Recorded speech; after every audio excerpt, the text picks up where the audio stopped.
Hi everyone, here we've got Honor 7C and let me show you how to show the battery percentage on this device. So actually I'll show you the fastest way to do it, so let's enter the settings and all you have to do is simply tap on the battery. And as you can see at the very bottom of the list we've got the battery percentage option, so let's tap on it. Now we've got the option do not show marked, so obviously we've got only the battery icon. If you want to change it, then tap on the option you want to use. You can set it next to the icon or inside the battery icon.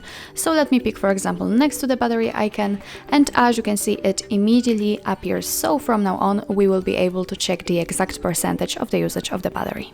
So that's all. This is how to show battery percentage in your Honor 7C.